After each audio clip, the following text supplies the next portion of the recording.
નમસ્તે બાળકો, આગળના વિડીયોમાં આપણે લંબાલેખ વિશે શીખ્યા. આ વિડીયોમાં આપણે તેના કેટલાક વધુ રસપ્રદ ઉદાહરણો જોઈશું.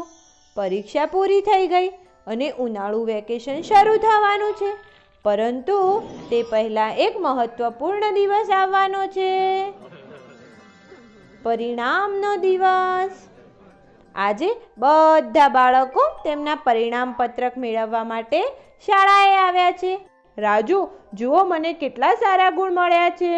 મને પણ સારા ગુણ મળ્યા છે બબલુ. એવી વાત છે, તો આપણે આપણા ગુણનો લંબાલેખ કેમ ન બનાવી શકીએ? આમ આપણે એક જ નજરમાં આપણા ગુણની સરખામણી કરીશું. રાજુ અને બબલુએ તેમને મળેલા ગુણનો લંબાલેખ બનાવી દીધો. બાળકો, શું તમે રાજુ અને બબલુનો લંબાલેખ જોઈને કહી શકો છો કે રાજુ અને બબલુને કયા વિષયમાં સૌથી વધુ ગુણ મળ્યા છે? તમે ઈચ્છો તો વિડીયોને રોકીને તેનો જવાબ શોધી શકો છો. રાજુના લંબાલેખમાં સૌથી ઊંચો લંબચોરસ ગણિતમાં છે અને રાજુને સૌથી વધુ 19 ગુણ મળ્યા છે. અને બબલુના લંબાલેખમાં સૌથી ઊંચો લંબચોરસ વિજ્ઞાનમાં છે અને બબલુને સૌથી વધુ 18 ગુણ મળ્યા છે. રાજુ, જુઓ, મારે આ વિષયમાં તારા કરતાં 5 ગુણ વધારે આવ્યા છે અને આ વિષયમાં તારે મારા કરતાં 5 ગુણ વધારે છે.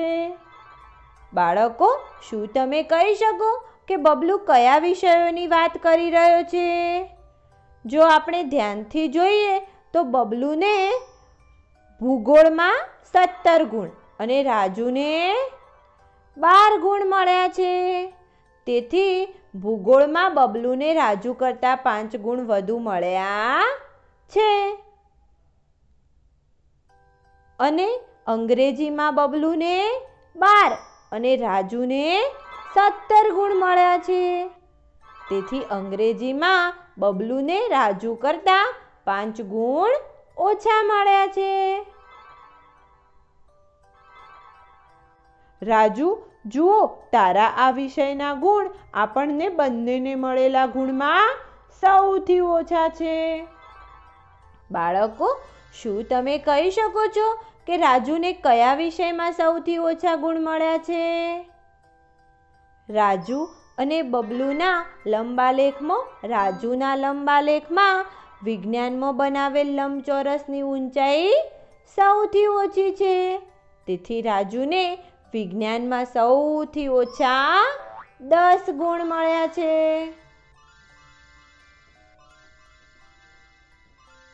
રાજુ, હવેથી હું તને વિજ્ઞાનમાં મદદ કરીશ અને તું અંગ્રેજીમાં મને મદદ કરજે. અત્યારે ચાલો આપણે આપણી રજાઓનો આનંદ માણીએ.